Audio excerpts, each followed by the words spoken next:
درود به شما رفقای فوتبال دوست. امروز در این پادکست درباره انتقال بزرگ و پر سر و صدای کلیان امباپه به رئال مادرید صحبت می‌کنیم. سوالی که ذهن خیلی از هواداران فوتبال رو درگیر کرده اینه که آیا امباپه میتونه در رئال همون ستاره درخشان پاریس باشه یا در میان ستاره‌های کهکشانی مادرید گم میشه؟ قبل از اینکه وارد بحث تحلیلیمون بشیم، حتما کانال ما رو سابسکرایب کنید، این پست رو لایک کنید، برای دیگران بفرستید و البته زنگوله کانال رو هم فعال کنید که تحلیل‌های بعدی رو هم از دست ندید.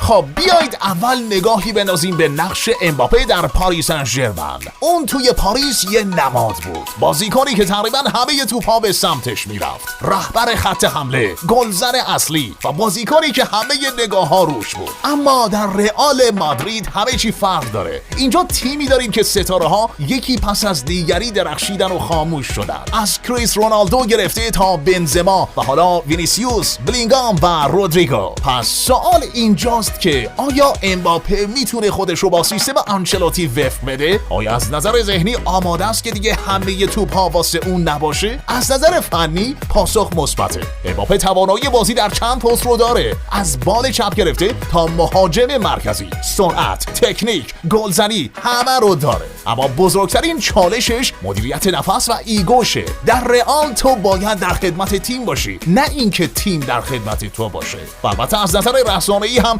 فشار توی اسپانیا به مراتب بیشتر از فرانسه است. یه روز که گل نزنی میشی تیتر منفی روزنامه‌ها. و در نهایت این که امباپه اگر بتونه خودش رو با روح تیمی رئال وفق بده و همون جاه طلبی مثبتش رو حفظ کنه، نه تنها گم نمیشه بلکه میتونه تبدیل بشه به یکی از نمادهای جدید کهکشانی‌ها. ولی اگه بخواد مثل پاریس همه چیز حول محور رو بچرخه، احتمال دلسرد شدنش خیلی بالاست. حالا نظر شما چیه؟ آیا امباپه پادشاه جدید برنابئو میشه یا فقط یه ستاره دیگه که توی نور رئال محو میشه؟ خیلی متشکرم که با پادکست امروز هم همراه بودید. لطفاً کانال ما رو سابسکرایب کنید، این پست رو لایک کنید، برای دوستانتون بفرستید و البته زنگوله بالای کانال رو هم فعال کنید که تحلیل‌های بعدی رو از دست ندید.